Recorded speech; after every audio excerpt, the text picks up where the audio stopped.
All right, the cue has been thrown, and here we go in Harriet's Hideaway.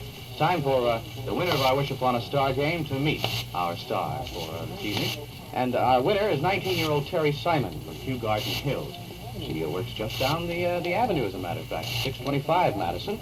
That's the B.T. Babbitt and Company. And we'll mention that they make Babbo and Charles Antel, and let it go at that. Terry, it's a pleasure for me to introduce to you an old friend and a great artist, Connie Frances, here in person. Hi, Terry. Hi, Connie. Nice to see you again. Connie, I have some questions here for you. I'd like to know what you thought was your finest recording. Well, I don't know about the technical qualities of the recording, but I think I enjoyed Mama more than anything I've ever recorded. So did we. What advice do you have for young people starting out in show business? Well, I think that today the business that I'm in is a very competitive business and a very insecure business. So I think that any young person having aspirations in show business should have something else, another kind of a career in mind, just in case things don't work out. And it's very important to have somebody who has a great deal of faith and confidence behind you. In my case, it was my parents and my manager. And of course, without this, it's almost impossible to go it alone. Where do you think you gained the most experience in your work? In your old Star Time show, or when you actually began to record?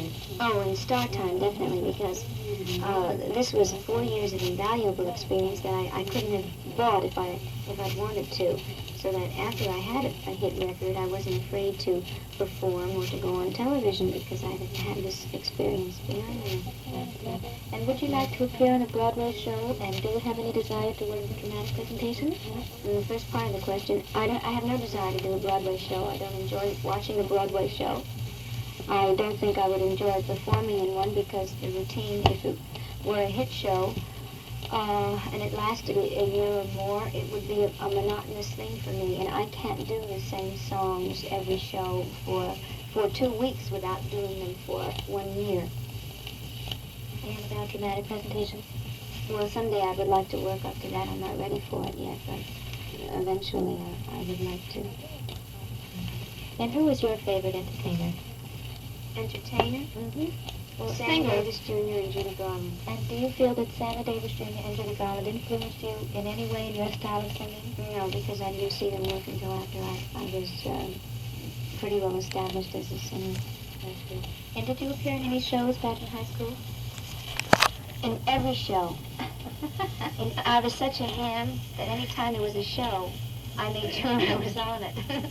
Well, that's part of it. People don't realize that a lot of extra time is put into I bet you missed a lot of other activities with rehearsals for shows and things like that. I didn't go to my prom because I was working that night. Perfect example of that. Well, many singers play instruments as a hobby or to help them work out vocal arrangements. Do you play any instruments? I play the accordion, but I haven't picked it up in so long that when I do, I'm afraid of what's going to come out.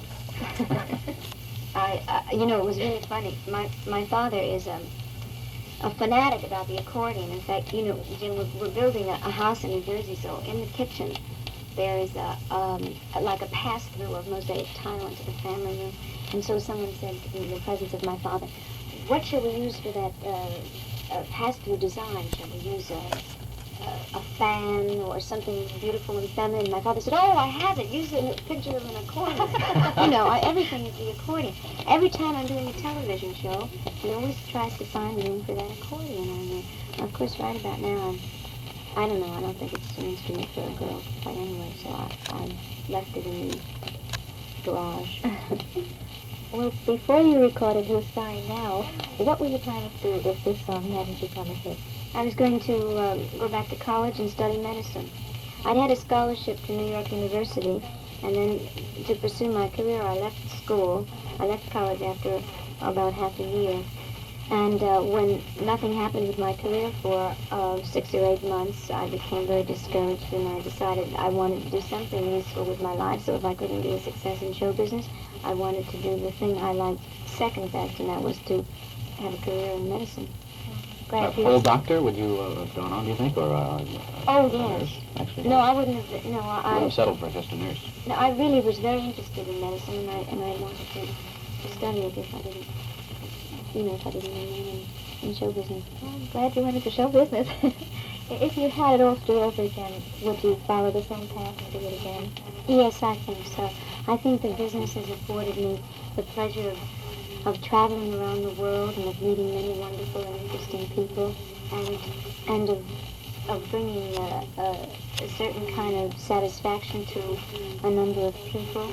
And it's very thrilling. The only handicap in the business, the only disadvantage, is the lack of time that a person has. But aside from that, it's the finest career anybody could have, I think.